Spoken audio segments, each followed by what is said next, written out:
C'est bon? C'est bon. Bonsoir. Je me présente, je suis le docteur Amiri, médecin généraliste à Tétouan.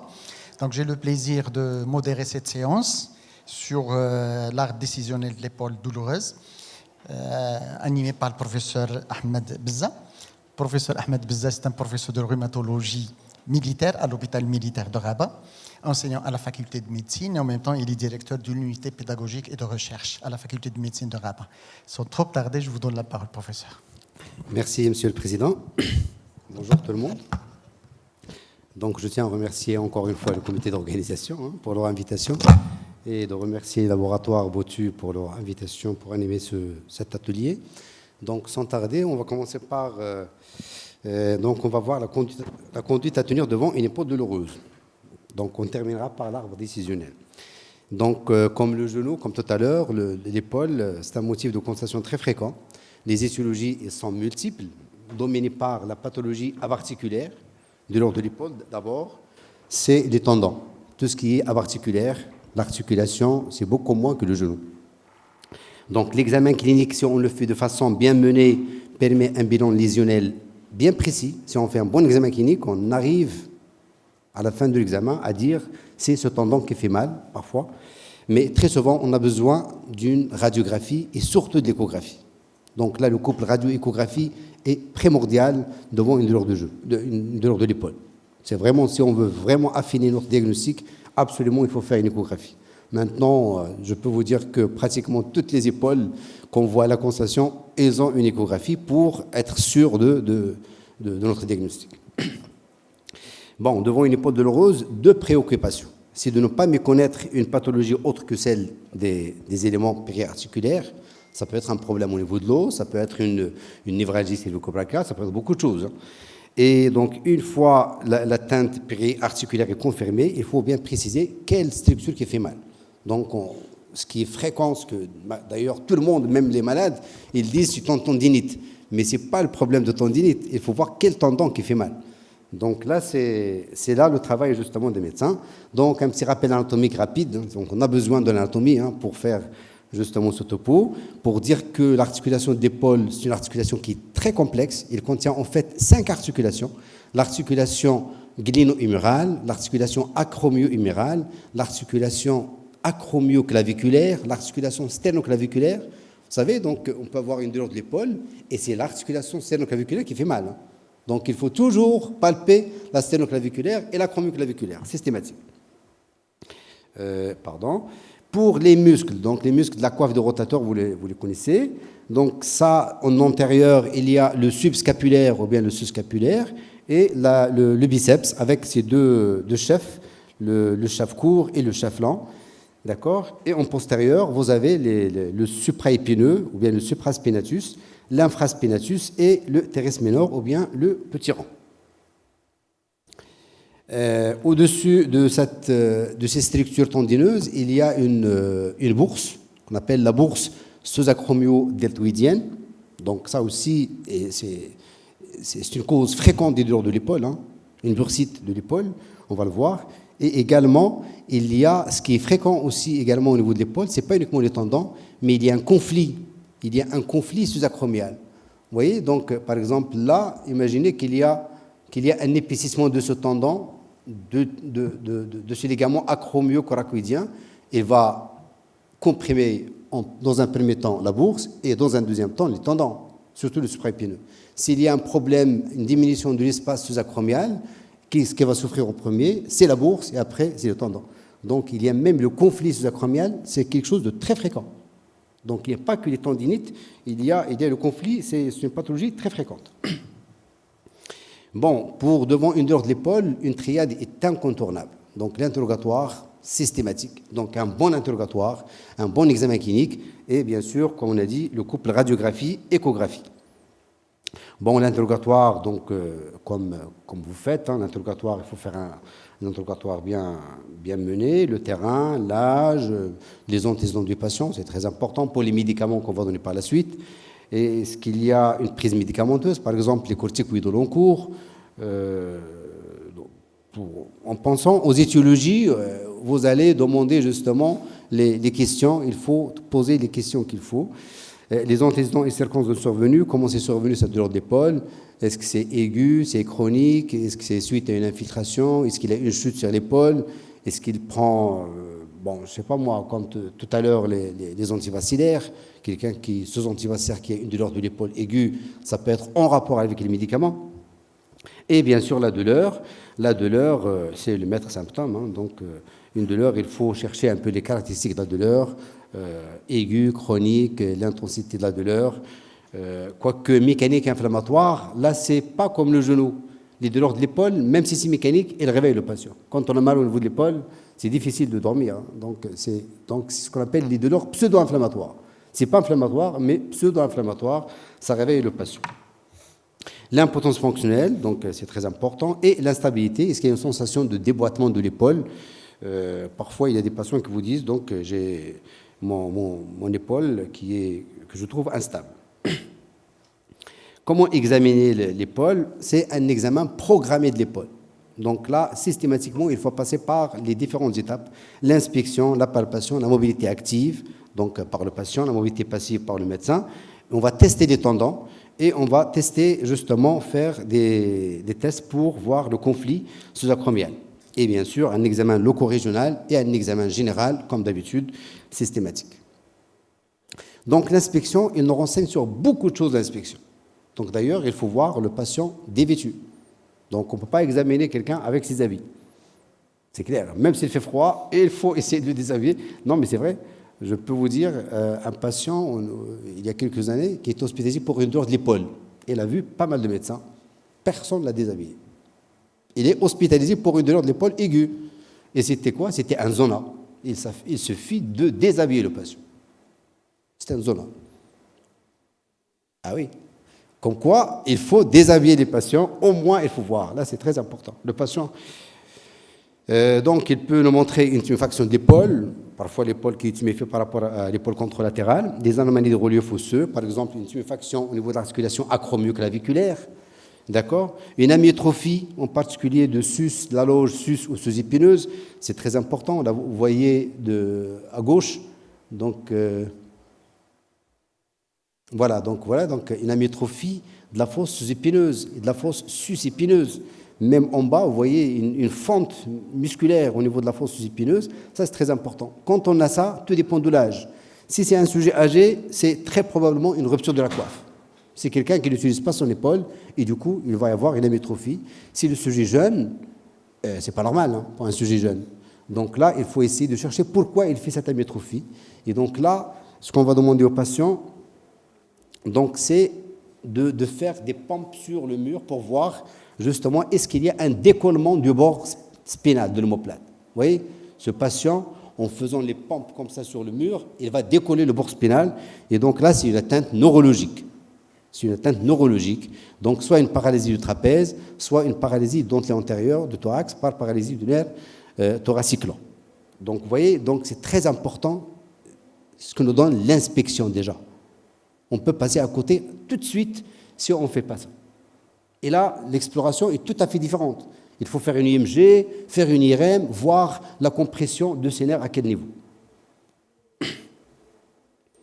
La palpation, il ne nous aide pas beaucoup, la palpation. Quand on a mal au niveau de l'épaule, là, on touche le patient, il va vous dire « j'ai mal ». Donc ça ne sert pas à grand-chose, sauf au niveau de l'articulation acromyo-claviculaire et sténoclaviculaire. Donc ça, c'est des points fixes. Par contre, pour les tendons, c'est difficile quand on a mal. Là, on touche le patient, il va vous dire, donc là, j'ai mal. La mobilisation, on a dit 3 temps, active, passive et contre-résistance. D'accord? Pour la mobilité passive, il vaut mieux examiner le patient en position couchée. Il ne faut pas examiner le patient debout. En position couchée, en position debout, c'est la mal, elle va essayer de compenser. Elle va faire des compensations et vous n'aurez pas une idée sur la raideur de l'épaule, par exemple. D'accord? Donc, toujours couché. Et donc, on va faire les mouvements d'élévation antérieure, de rotation interne, la rotation interne avec la distance pouce 6-7, et la rotation externe. La rotation externe, il se fait, les rotateurs externes, il y a 2 muscles. C'est l'infraspinatus, ou bien l'infraépineux, et le petit rang. La rotation externe 1, c'est coup de corps. Là, on explore l'infra-épineux. L'infra-épineux. Pour le petit rang, c'est le coude à 90 degrés. C'est la manœuvre de... donc, on la verra après. Pour la mobilité active, on va voir la deuxième rotation. La mobilité active, donc là, c'est le patient qui fait le mouvement. Donc, il faut absolument passer par ça, parce que là, on peut tout de suite voir juste le patient, vous dire, soit c'est une capsulite, soit une épaule pseudo-paralytique, soit... Vous voyez, par exemple, de ce côté-là, il ne peut pas se lever. Mais quand il cède de l'autre main, il le fait. Donc, la mobilité passive normale, mobilité active limitée, égale, c'est une rupture. Donc, le tendon qui fait le mouvement, il est rompu. Donc, c'est une épaule pseudo-paralytique. Donc, ça, c'est clair. Là aussi, vous voyez, la rotation externe, à droite, elle est limitée, à gauche, elle est normale. Donc, si on fait le même mouvement, si on cède, si on aide la rotation, il va le faire. Donc, c'est une rupture de subscapulaire. Ça peut être neurologique aussi, non? Oui, neurologique, mais ce n'est pas comme ça, neurologique. Pas uniquement ça. Ça, c'est beaucoup plus... après, on va tester les tendons pour voir quel tendon qui fait mal. Donc, il y a plusieurs manœuvres. Donc, 3 types de réponses. Soit que le patient, il résiste sans avoir mal, le tendon est normal. Soit qu'il déclenche juste la douleur, c'est une tendinopathie. On préfère parler de tendinopathie que de tendinite. Quand on entend tendinite, c'est inflammatoire. Donc, le HIT, tendinopathie, c'est mieux, le terme. Donc, quand le sujet ne peut pas résister, c'est-à-dire que le tendon est rompu. Pour les mobilités, pour le testing des tendons, il faut commencer par les tendons qui font moins mal. Il ne faut pas commencer par le supraépineux, sinon on va tout gâcher. Si le patient, on déclenche la douleur du patient, toutes les autres manœuvres seront positives. Donc, commencez par les tendons qui font moins mal. On va commencer par exemple par la rotation externe. Donc, on fait comme ça, et l'examinateur, il fait l'inverse, contre-résistance. On demande au patient de pousser la main de l'examinateur, d'accord? Et vous allez voir, donc soit que vous déclenchez la douleur, soit qu'il n'y a pas de douleur, soit qu'il ne résiste pas. Donc 3 réponses. Donc ça, qu'est-ce qu'on est en train d'examiner? C'est la rotation externe, c'est l'infraspinatus, ou bien l'infraépineux. Donc c'est la rotation externe 1, d'accord? La rotation externe 2, c'est le petit rang, ou bien le teres minor, c'est le coude à 90 degrés, et on fait le mouvement, d'accord? Et le patient, il va résister. Il faut lui dire résister au mouvement, et on va voir. S'il résiste sans avoir mal, le tendon est normal. S'il ne résiste pas, le tendon est rompu. Si on déclenche juste la douleur, c'est une tendinopathie des rotateurs externes. Pour le subscapulaire, c'est un muscle qui est rotateur interne. Donc, il fait ce mouvement de rotation interne. Donc, on va essayer de faire le contraire. Pour le tester, il faut essayer de faire la rotation externe. Donc, si vous arrivez à le faire, le tendon est normal. S'il ne peut pas, c'est-à-dire que le tendon est rompu. Donc, il y a 2 manœuvres. Il y a cette manœuvre-là et l'autre, ce qu'on appelle le lift-off test. On demande au patient de mettre sa main derrière le dos, à la hauteur de la ceinture, et on lui demande de décaler sa main de 5-10 cm, et on lui dit de garder la position. S'il arrive à garder la position, le tendon est normal. Si le tendon est rompu, c'est la main qui va aller frapper le dos, et ça vous oriente vers une rupture de subscapulaire. Et on arrive au tendon qui fait le plus mal, c'est le supraépineux, c'est la manœuvre de Job.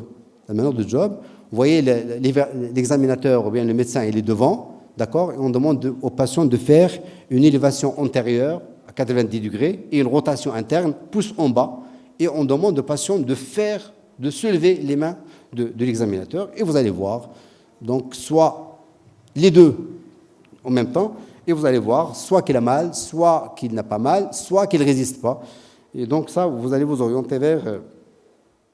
Dans tous les cas, il faut commencer toujours par les tendons qui font moins mal.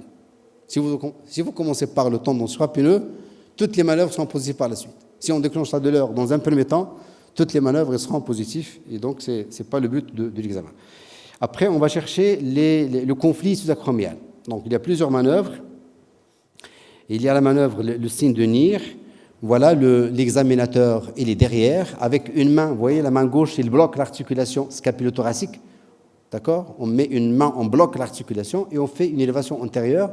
Le patient va vous dire, donc j'ai pas mal. À un certain moment, il va vous dire, ah, c'est là, c'est ma douleur.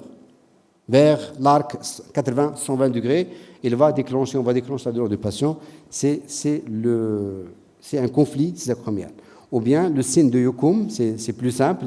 On demande au patient de mettre sa main sur l'épaule contralatérale et on demande de lever la... Si vous cherchez, il y aura pas mal de conflits parmi vous. C'est vrai, c'est très fréquent le conflit. Hein. Bon, l'examen somatique, il faut bien sûr examiner l'examen du rachis cervical, c'est très important. L'examen loco-régional, les autres articulations du membre supérieur. L'examen neurologique est très important aussi. Et l'examen général, notamment cardio-pulmonaire. Ça, vous le savez, les douleurs d'épaule, c'est les radiations de cœur, du poumon, pas mal d'irradiations. Il faut éliminer certains diagnostics différentiels. Les douleurs d'origine nerveuse, une névralgie cervico-brachiale C5, ça peut donner exactement la même chose. C'est clair. Sauf que dans ce cas, vous aurez les douleurs qui vont jusqu'au coude, sauf que le type de la douleur, c'est une douleur de type neuropathique, et l'examen de l'épaule dans ce cas, il est tout à fait normal. Donc, si vous avez quelqu'un qui... C'est fréquent, hein, des patients qui viennent pour l'épaule, ce n'est pas l'épaule qui fait mal, c'est plutôt une névralgie cervico-brachiale. Quand vous examinez l'épaule, il est tout à fait normal, il faut chercher ailleurs. Et là, quelque chose, ce patient, il faut chercher ailleurs. La paralysie du circonflexe, une hypoesthésie du moyen de l'épaule, la paralysie du sous-scapulaire, on a dit, c'est la myotrophie de la loge sous-épineuse, la syringomyélie, donc c'est rare, et le syndrome de Parsonage turnaire. Donc là, c'est un syndrome qui donne des douleurs très intenses de l'épaule droite, de l'épaule et du bras, avec une amyotrophie très rapide. C'est rare, mais ça existe. Hein. Et il n'y a pas de déficit sensitif. Douleur intense avec une amyotrophie qui s'installe rapidement. Donc, en quelques jours, il y a une fente des muscles de l'épaule. Donc, il faut penser à ce syndrome. Et si en général, c'est les corticoïdes. Et bien sûr, attention aux pathologies viscérales projetées. Le cœur, bien sûr, la vésicule. Vous savez, les douleurs de la vésicule, c'est les radiations vers l'épaule homolatérale, le pancréas, la rate de côté gauche. Donc là, c'est tout l'intérêt. Si l'examen de l'épaule est tout à fait normal, il y a quelque chose. Attention aux douleurs projetées, attention aux douleurs nerveuses. Donc, il faut toujours croire aux patients. Pour le diagnostic étiologique, pour ça, je vous ai mis des cas cliniques. D'accord ? Je crois que avec ça, ça ira beaucoup mieux. Un patient de 36 ans, enseignant, qui n'a pas d'antécédent pathologique particulier, qui vient pour une douleur de l'épaule droite depuis 15 jours. Mécanique, sans limitation des différents mouvements. Donc, c'est quelque chose que vous voyez de façon régulière. Ça, c'est l'examen, il est en bon état général. L'inspection, il n'y a pas d'amyotrophie musculaire, des fosses osseux-épineuses. La mobilité active, il est normal, ou bien une douleur en fin de course, mais il bouge son épaule. Hein. Il a mal vraiment en fin de course. Mobilité passive normale. Mobilité contrariée pour chercher les tendons. Il y a une manœuvre de job qui est positive. Les autres manœuvres sont négatives. La recherche de conflit est négative. D'accord ? Donc, je vais vous poser quelques questions. Quels sont vos diagnostics ? Épaule douloureuse simple, une tendinopathie de subscapulaire, une tendinopathie de supraépineux, une épaule pseudo-paralytique, une névralgie cervico-brachiale C5. Je crois qu'on peut se permettre... Oui. Très bien, exactement. Oui, c'est une épaule douloureuse simple, c'est pas là. Et on a dit, le supraépineux, c'est le tendon le plus touché. Donc, c'est vrai, c'est une épaule douloureuse simple, une tendinopathie de supraépineux. Donc là, quels sont les examens complémentaires à demander ? Est-ce qu'on va demander des bilans ? Un bilan inflammatoire, radio de l'épaule droite face et profil, radio de l'épaule droite face, rotation neutre, rotation interne et rotation externe, radio de l'épaule droite face et radiographie du rachis cervical face et profil, échographie de l'épaule droite. 2 et 5. Hein ? 2 et 5. 2 et 5. Qui dit mieux ? L'échographie, c'est sûr. Radio d'épaule droite face et profil. Le profil de l'épaule, c'est pas ça. Il y a un faux profil, mais c'est pas. En général, c'est 3. C'est 3. Radio de l'épaule droite, face, rotation interne, rotation neutre, rotation interne, rotation externe. Sauf que parfois, il a une épaule douloureuse simple. Le patient, il peut faire les mouvements. Il ne faut pas demander rotation interne, rotation externe, alors que le patient ne peut pas le faire. D'accord? Le technicien, il va vous faire quelque chose. Hein. Il va tirer un cliché, à vous de voir. Donc là, tout dépend de votre examen clinique. Et maintenant, sincèrement, on ne demande plus de rotation interne, neutre, rotation. Quand même, c'est 3 radios. Hein. Avec l'échographie, non, on se limite à la radiographie face, en décubitus dorsal, le patient couché, et un profil de l'ami. Vous allez voir le profil qui est le plus intéressant. Voilà, donc c'est la radiographie de l'épaule face en décubitus dorsal. Sur cette radiographie, on voit ce qu'on veut. On voit bien l'articulation acromio-claviculaire, donc on la voit très bien. On voit l'espace sous-acromial, très important. On a besoin de ça. Est-ce qu'il y a un conflit sous-acromial, donc il faut mesurer l'espace. On voit l'articulation acromio-claviculaire, on voit l'articulation cléno-humérale. On a tout ce qu'il faut sur cette radiographie, à condition qu'elle soit bien faite. Et bien sûr, on fait le profil sous-acromial de l'ami. Là, on voit bien, ce qui nous intéresse, c'est cet espace. C'est cet espace-là. C'est cet espace. Le conflit sous-acromial. Parfois, vous allez trouver un ostéophyte de l'articulation acromio-claviculaire, parfois un ostéophyte de l'acromion, et donc il y aura une diminution de l'espace sous-acromial. Donc, à mon avis, c'est plus simple, radiographie de l'épaule face en décubitus dorsal et un profil de l'ami pour voir bien l'espace sous-acromial. C'est largement suffisant. C'est vrai, nous, les rotations, c'est pour voir est-ce qu'il y a une calcification qu'on ne voit pas sur la rotation neutre. Mais avec l'échographie, on voit bien les calcifications. On voit même les calcifications qu'on ne voit pas sur la radiographie standard. Et bien sûr, ça va venir l'échographie. Donc là, vous voyez sur cette radiographie, c'est pourquoi justement la radiographie est très importante. Voilà, ça, vous voyez là, si on se limite juste à l'échographie, on va passer à côté de ça. Donc c'est pour cela, systématiquement, un couple radio-écho, systématique. Donc on fait dans un premier temps l'échographie. L'échographie, c'est tout ce qui est à l'intérieur de l'articulation, mais tout ce qui est os, c'est la radiographie standard. Il peut y avoir, je ne sais pas moi, une tumeur de l'os, et vous faites l'échographie, vous pouvez dire qu'il n'y a rien, ou il y a une tendinopathie, alors qu'il y a un problème au niveau de l'os. Systématiquement, radio-écho. C'est le couple radio-écho. Bon, l'écho est très importante. Elle prend beaucoup de place en rhumatologie. Donc, c'est vrai, il nous rend énormément de services. Donc, il va mettre en évidence un épanchement intra-articulaire, synovial, un épaississement de la bourse. Il guide les infiltrations. On fait des infiltrations éco-guidées. Et bien sûr, il nous montre beaucoup de choses, les ruptures tendineuses, partielles, profondes et tout ça. Donc, c'est un outil incontournable maintenant en rhumatologie. Voilà les coupes qu'on fait. Donc là, c'est la coupe sagittale de supraépineux. Vous voyez, donc c'est la tête humérale, et c'est le tendon qui est un aspect hyperéchogène. D'accord? Donc, systématiquement, les tendons, on les prend dans deux plans de coupe, sagittale et axiale. Systématique. Tous les tendons, on les prend. Et d'ailleurs, il ne faut pas dire, quand il y a une pathologie, il faut l'avoir dans les deux plans. Si vous trouvez, par exemple, une petite fissure sur la coupe sagittale, il faut la trouver également sur la coupe axiale, sinon c'est une image piège. Donc là, c'est le scapulaire, en sagittal et axial, et donc il peut nous montrer justement, ça c'est la bourse, vous voyez, donc un épanchement au niveau de la bourse, ça c'est le tendon, au-dessus du tendon, et ça c'est le deltoïde, bourse et supraépineux. Et là, vous voyez, donc là, une rupture de supraépineux. Donc là, on n'a pas besoin d'aller faire une IRM pour voir ça. Donc avec l'échographie, on voit pratiquement tout. Là, c'est un épanchement au niveau de l'articulation, autour de la longue portion du biceps. On coupe axiale et sagittale. Là, vous voyez une subluxation de la longue portion du biceps. Vous voyez, donc une douleur d'épaule, ça peut être n'importe quoi. Il n'y a pas que les tendinites. Donc ça, une subluxation de la longue portion du biceps, il n'y a que l'échographie qui va le mettre en évidence. Bon, est-ce qu'il faut demander une écho ou une IRM? Parce que là, la plupart, c'est l'IRM, alors que non. L'IRM, il est réservé à certaines situations. L'échographie, c'est un outil qui n'est pas cher du tout. On peut faire le comparatif rapidement, on peut faire le dynamique pour les conflits et tout ça, on bouge.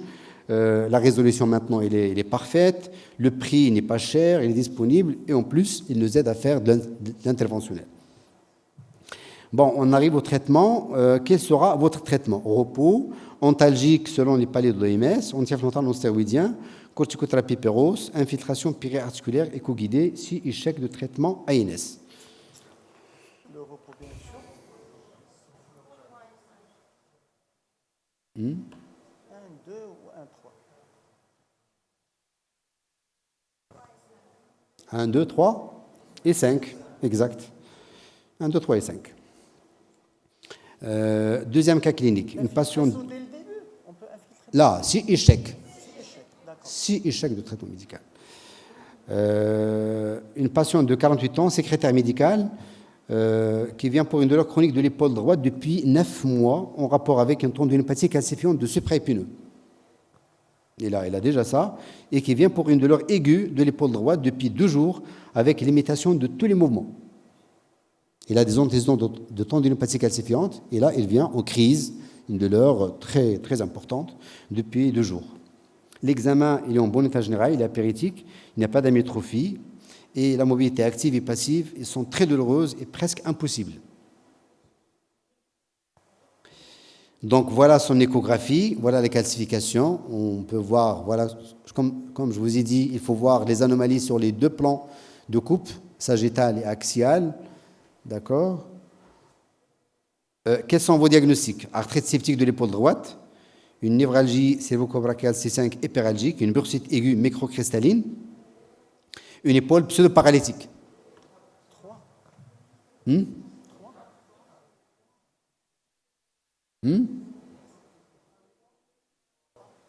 3. C'est 3. C'est la bursite. Avec l'antécédent de la tendinopathie calcifiante est très important. Les gens qui ont une tendinopathie calcifiante, un jour ou l'autre, ils vont faire un tableau de bursite. C'est de douleur aiguë. C'est des patients qui n'arrivent pas à bouger. Tout dépend en fait de l'importance de la bursite. Qui est une bursite avec un examen presque normal. Mais parfois, c'est un tableau vraiment aigu, avec impossibilité de bouger. Il faut toujours demander, est-ce que vous avez déjà une radiographie où on parlait de calcification, quelque chose comme ça. C'est la bursite aiguë microcristalline sur la chromidotuidienne. Voilà la calcification, comment ça se présente. Donc une calcification, une grosse calcification. Voilà la bourse qu'on a dit. Et voilà ce qu'on voit sur l'échographie. Exactement, avec même un Doppler. Parfois c'est tellement inflammatoire, c'est très inflammatoire. Donc ça prend le Doppler. Et donc là, il est dû à une rupture d'une calcification tendineuse dans la bourse. C'est une migration d'une calcification dans la bourse et qui crée cet orage. C'est comme vraiment un orage inflammatoire. La mobilité, comme on a dit, elle est variable, mais parfois, une douleur aiguë de l'épaule, il faut, premier diagnostic, c'est vrai, c'est la bursite, mais attention à l'arthrite septique. Comme on a dit dans le genou, une fois que vous avez une seule articulation qui fait très mal, c'est l'infection d'abord. Mais par ordre de fréquence, là, c'est la bursite qui est fréquente. Sur la radiographie, si vous faites une radiographie récente, vous allez avoir une disparition de la calcification. C'est une résorption de la calcification, ou bien juste un nuage qui prend la forme de la bourse. Donc retenez une douleur hyperalgique de l'épaule, c'est l'arthrite septique, c'est la bursite sacromédeltoïdienne. Voilà les différents tableaux de bursite. Voilà une bursite, voilà une bursite. Voilà, avec même une hypertrophie synoviale importante. Mais en fait, là, c'est une patiente qui avait une PPR, une pseudo-polyarthrite rhizomyélique. Donc, c'est une douleur inflammatoire des 2 épaules. Donc là, ce qu'il faut retenir de l'épaule hyperalgique, on a dit c'est la bursite aiguë microcristalline, mais bien sûr, il faut éliminer systématiquement une arthrite septique, une arthrite rhumatismale, les autres arthrites microcristallines, une algodystrophie. Une algodystrophie aussi, c'est parmi les diagnostics d'épaule hyperalgique. Hyperalgique, il y a l'arthrite septique, la bursite, l'algodystrophie. Ça fait très mal. Et bien sûr, les arthropathies microcristallines. C'est fait une crise de goutte au niveau de l'épaule, ça fait très très mal. Quel sera votre traitement? Immobilisation par écharpe, antalgique en fonction du palier de l'OMS, anti-inflammatoire non stéroïdien, infiltration de corticoïdes éco-guidés. Oui. 4, c'est sûr, 4. Il faut immobiliser quand même. Là, on peut mettre tout, hein, pratiquement. C'est en fonction. Si la douleur est tellement importante, l'idéal, c'est l'infiltration.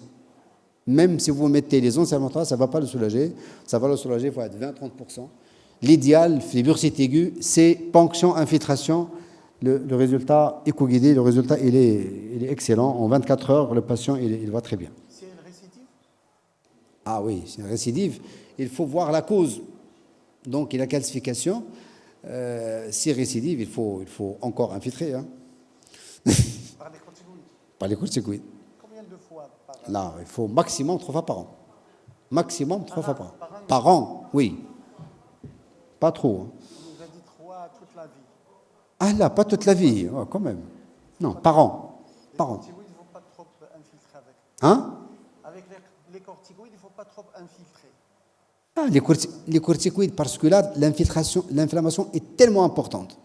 Même si vous mettez les ondes inflammatoires, ça ne va rien donner. Le PRP n'a pas de place? Non, non. Non, pas de place. Corticothérapie par voie orale, oui, on peut. Sauf que l'effet, ce n'est pas comme l'infiltration locale. Tu mets le produit là où il faut. Tout de suite, en 24 heures, le patient il est soulagé.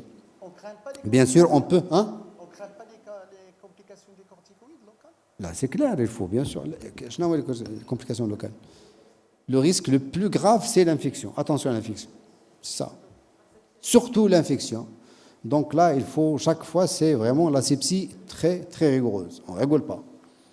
Parce que là, un truc simple peut devenir trop, trop grave. Troisième cas clinique, M. Abdelkader, 54 ans, qui n'a pas d'antécédent pathologique particulier, qui vient pour une douleur de l'épaule droite suite à une chute de sa hauteur. Il y a une semaine, avec une limitation de la mobilité active. L'examen, il est en bon état général, apéritique, douleur diffuse de l'épaule droite, mobilité active impossible, mobilité passive presque normale. Voilà, on l'a dit fait l'examen clinique. Mobilité active, lui, il ne peut pas, mais quand il cède de l'autre main, il peut le faire. C'est vrai, monsieur.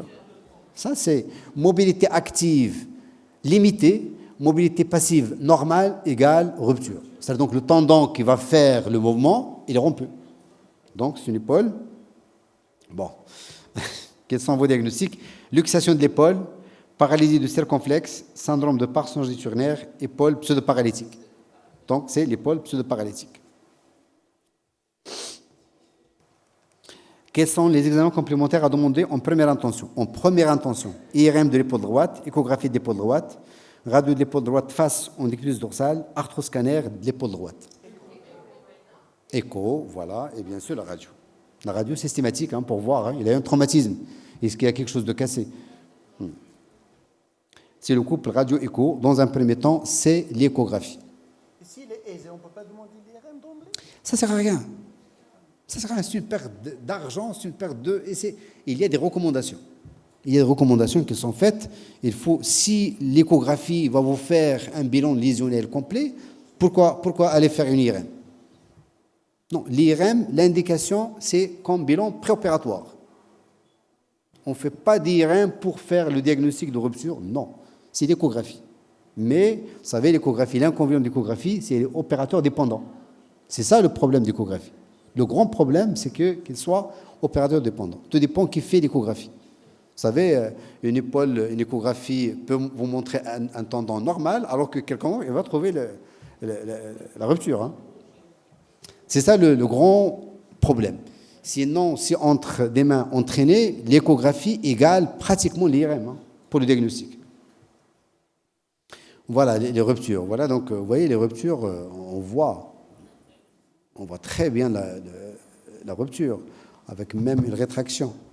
Donc voilà, en coupe axiale, une rupture totale de l'épaule, les tendons ils sont hypericogènes, et là, vous voyez une formation hypoécogène intratendineuse. Et si vous faites la radiographie, bien sûr, là, vous allez trouver une arthrose acromio-humérale très importante. Ça, c'est clair que le tendon qui passe entre les deux, il sera rompu. Quel sera votre traitement? Antalgique et ANS. infiltration d'un épanchement bursal de la bourse, acromioplastie et suture chez le sujet jeune, acromioplastie et suture chez le sujet âgé, rééducation chez le sujet jeune. 3 et 5. 1, 3. Donc, Kulchi. Le sujet âgé, on ne fait pas d'acromioplastie. Acromioplastie, c'est quand on a un acromion, une arthrose de l'acromion avec un acromion crochu, un gros osthéophyte. Maintenant, on revient sur ça, sur le sujet âgé. À partir de 65 ans, en général, on n'opère pas. Mais c'est clair que, vous allez me dire, il y a des patients de 65 ans bien portants. Ça, on peut. Tout dépend en fait de l'âge physiologique de le patient. Donc, c'est clair qu'il faut donner des médicaments de la douleur. On peut éventuellement infiltrer un épanchement, c'est là très mal. Et bien sûr, chez le sujet âgé, c'est la rééducation chez le sujet âgé. Le plus important de la douleur de l'épaule, c'est la rééducation. C'est la rééducation. Le conflit sacromial migé, c'est les muscles qui sont amétrophiques.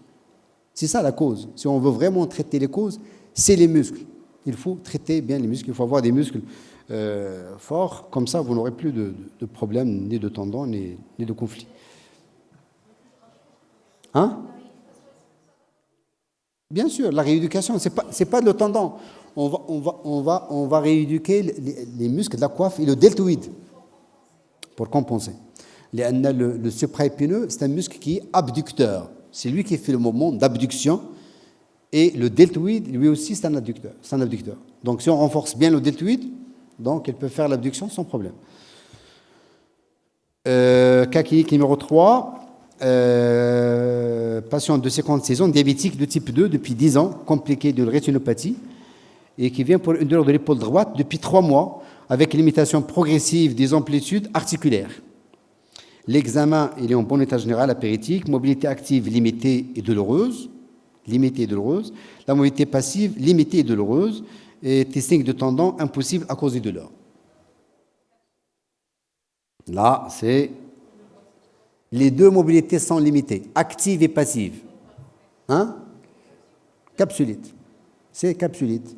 Donc, retenez ça. C'est un diagnostic clinique, la capsulite. On n'a besoin ni de radio, ni d'échographie, ni de rien. Beaucoup plus sur un terrain favorisant. Les diabétiques, ils font beaucoup de capsulites. De l'ordre de l'épaule chez le diabétique égale capsulite jusqu'à preuve du contraire.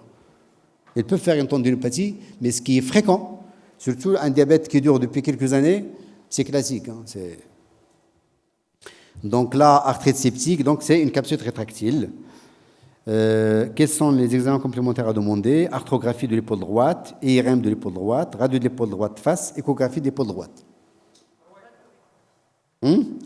C'est le couple radio-écho. Retenez l'épaule, c'est le couple radiographie-échographie. Donc c'est normal, parce que quand on a une limitation, ça peut être sur la capsulite. Quels sont les autres diagnostics? C'est l'arthrose. Mais là, c'est réellement chez un sujet âgé qui a eu déjà une rupture de la coiffe et qui fait une arthrose secondaire. D'accord? Donc là, on fait une radiographie standard pour éliminer justement une arthrose secondaire. Donc là, la capsulite, en général, c'est les femmes 50-70 ans, limitation des moments actifs et passifs, des étiologies ou bien les facteurs favorisants nombreuses, traumatisme, chirurgie, diabète, les médicaments. Donc, retenez ça. Donc, c'est un diagnostic clinique. Limitation de la mobilité active, passive, égale capsulite. Sur le plan physiologique, la relation entre le diabète et la capsulite, y a-t-il une relation physiologique? Il me semble les questions après ou là, comme vous voulez. Hein? C'est bon. D'accord. La capsulite, ce qu'il faut savoir, elle évolue en 3 phases. La phase douloureuse. Donc, la phase douloureuse, c'est là où le diagnostic est très difficile. C'est un tableau de tendinopathie simple. C'est quelqu'un qui vient, il a mal au niveau de l'épaule, vous l'examinez, tous les moments ils sont libres. C'est ça, c'est là où le problème se pose. C'est systématique. Quelqu'un qui a mal au niveau de l'épaule, vous faites l'échographie, il n'y a rien, même il y a quelque chose.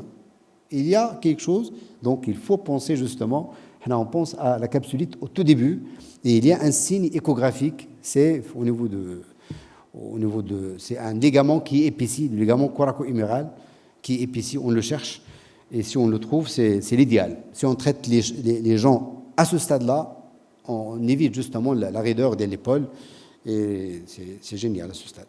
Qui est la phase douloureuse, après la phase d'enraidissement, après la douleur, elle diminue et la raideur qui s'installe. Et la troisième phase, c'est la phase de récupération spontanément progressive, aboutissant à une guérison en 6 à 24 mois. La capsulite, c'est vrai, ça fait très mal, ça fait peur, ça fait là, mais il faut rassurer le patient que la mobilité, vous allez avoir votre mobilité, mais ça va durer. Le traitement, il ne fait que raccourcir un petit peu sa durée. Mais attention, faites les capsulites aussi, attention à l'arthrite tuberculeuse. C'est pourquoi on fait les radiographies standards, pour chercher est-ce qu'il n'y a pas de pincement de l'articulation. Quel sera votre traitement? Antalgique et ANS à la phase aiguë, arthrodistension, oscilloscopie ou échographie, rééducation fonctionnelle intensive par arthromoteur puis manuel et chirurgie. 2 et 3. Bien sûr, les antalgiques à la phase aiguë, c'est normal, mais le meilleur traitement, en fait, c'est l'arthrodistension, oscilloscopie ou échographie. Nous, on le fait sous écho. Maintenant, sous échographie, c'est plus simple. C'est pas irradiant, c'est très simple. Vraiment, c'est simple. On essaye de distendre la capsule. C'est vrai, donc on a une capsule qui est rétractée. Qu'est-ce qu'il faut faire? Il faut essayer de la distendre. Et juste après, il faut commencer la rééducation pour maintenir les amplitudes. Et juste après, il faut faire une rééducation intensive par arthromoteur, puis manuel. Le arthrose, donc l'arthrose de l'épaule, primitive ou secondaire, donc il est rare en fait. C'est très souvent secondaire à une rupture de la coiffe des rotateurs. Quand les tendons sont rompus, le risque c'est l'arthrose secondaire. Voilà, donc j'arrive à l'arbre décisionnel. L'épaule douloureuse, mobilité active et passive normale, c'est tendinopathie, conflit sacromial, capsule rétractile au stade de début. Donc, écho-radio, en principe, ils vont nous confirmer la tendinopathie du supraépineux, reste la plus fréquente. Et bien sûr, les autres tendons, on va diminuer la radiographie, va nous montrer l'espace acromial, ou bien l'arthrose acromioclaviculaire ou sténoclaviculaire. Donc, mobilité active limitée et passive normale, c'est l'épaule pseudo-paralytique. C'est l'échographie, radio, bien sûr, rupture de la coiffe du supraépineux en général, c'est le tendon. Mobilité active et passive limitée, c'est la raideur de l'épaule. Tableau de capsulite. Si la radiographie standard est normale, c'est la capsule rétractile. S'il y a un problème, radio anormale, il faut voir omarthrose, ostéonécrose, osteoarthropathie nerveuse, tout ça. D'accord?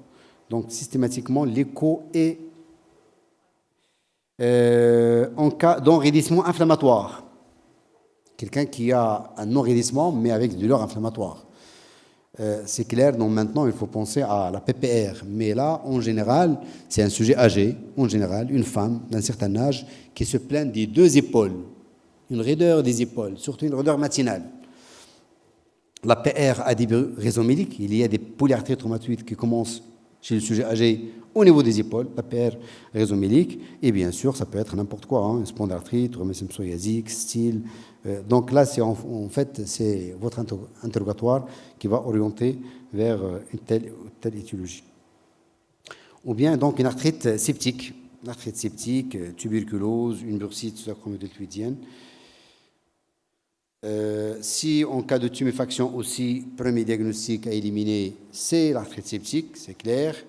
Et sinon, c'est une poussée d'omarthrose et d'arthrose et marthrose. Il y a ce qu'on appelle l'épaule sénile hémorragique du sujet âgé. L'épaule sénile hémorragique du sujet âgé, c'est une arthrose en général, c'est une arthrose évoluée et qui donne de l'hémarthrose. Quand on fait la ponction, on retire du sang. C'est l'épaule sénile hémorragique du sujet âgé. Donc voilà, donc là j'ai terminé, je vous remercie et je suis prêt à répondre à vos questions. Merci beaucoup, le professeur Bzza. Donc la parole est à la salle, s'il y a des questions. Je prends tout de suite votre question de tout à l'heure. Donc s'il y a une relation physiologique entre le diabète et les capsules. Là c'est exactement, vous savez, les diabétiques, après une dizaine d'évolutions, qu'est-ce qu'elles sont? Les manifestations osseo-articulaires du diabétique, elles sont fréquentes. Ils font des doigts à ressaut. un demi-train, les diabétiques. C'est exactement ce qui se passe au niveau de l'épaule. C'est des rétractions. Il y a une augmentation de collagène au niveau du tissu conjonctif et qui donne cette rétraction. C'est comme au niveau des doigts. Vous trouvez des diabétiques avec ce qu'on appelle le signe de la prière. Donc, il n'arrive pas à faire vraiment à fermer. C'est ce qu'on appelle le signe de la prière chez les diabétiques. Comme ça. Les mains diabétiques, on ne peut pas les fermer. Ils sont dus à des rétractions au niveau des tendons. Et là où il y a la rétraction, ça peut toucher justement. Ce qui est fréquent, c'est l'épaule, mais ça peut toucher la hanche. Des capsules rétractées de la hanche. Toujours en ce qui concerne la capsulite, est-ce que la rééducation seule peut donner une amélioration? La rééducation toute seule, la capsulite. Oui. Oui, ça peut donner, mais l'idéal, ça peut donner l'amélioration, mais après, il va être un petit peu vraiment sur le long terme. Mais l'idéal, c'est, soi-disant, c'est un peu la physiopathologie, si vous voulez. Il y a quelque chose qui est rétracté, il faut déjà essayer de distendre. Et après juste la distension, il y a des gens qui gagnent. Hein. Tout de suite, ils gagnent 20-30 degrés. Juste après l'acte de distension. Et qu'on va maintenir avec la rééducation. D'ailleurs, on fait la rééducation une demi-heure après. Tout de suite. Et l'idéal par l'appareil. Il y a l'arthromoteur qui fait les mouvements. Et c'est l'idéal. L'idéal, c'est ça. D'autres questions? C'est bon. Donc, s'il n'y a plus de questions... Mais si, il faut poser encore des questions. Encore une fois... On est là pour... Non, parce que votre présentation était vraiment très, très exécutive, claire, c'est pour ça. Très bien. واحد الأستاذ ديالنا كيقول لي ما فهمتش كل شيء ما فهمتش حتى حاجة. D'accord.